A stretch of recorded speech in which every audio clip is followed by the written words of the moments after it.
We now consider the way property change during a process, because a process again is nothing but a change of state, and hence this implies a change in properties, at least one property. Now one should realize that when a process takes place, the state changes, say from 1 to 2.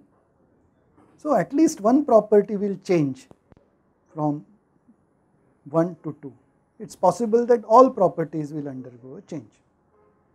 But remember that property depends on the state. Hence, the change in property during a process depends only on the end state. Let us take an illustration. Let us take phi is a property of our system. So as the process is executed from 1 to 2, the change in property will be the final value of the property minus the initial value of the property. This is the change in our property.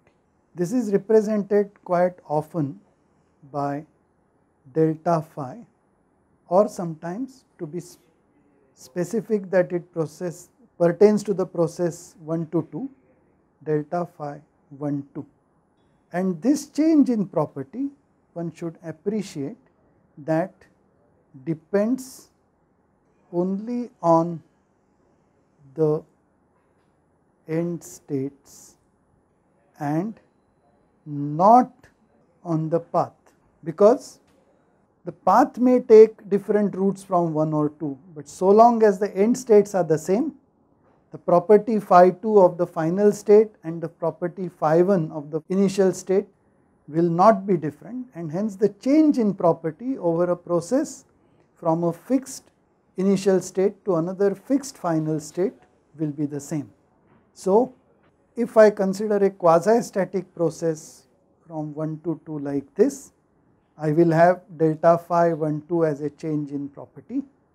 If I take another quasi-static process from 1 to 2, let us say the first process is A, second process is B, again I will have the same change in property.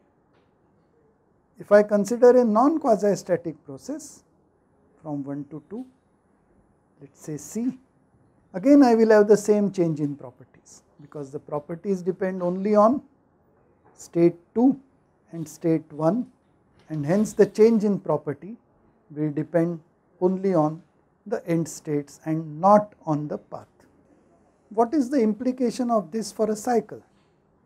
Let us consider a cycle starting from an initial state I and coming back to the same state, which is also F. So this is a quasi-static cycle A, and maybe I have a non-quasi-static cycle with the same initial and final state B. In this case, because these are cycles, the final state is the same state as the initial state. Hence, the property of the final state equals the property of the initial state, and hence the change in property, any property of a system which executes a cycle, is 0. This is something which one should remember. From a mathematical point of view, in thermodynamics we say that properties depend only on the state of a system. From a mathematics point of view, any property is a point function, because a point represents a given state in thermodynamic state space. Also, since change in property, final value minus initial value, does not depend on the path. So if you consider a small part of the process with a change in property d phi, integrate it from 1 to 2, this integral becomes delta phi 1 2, and this is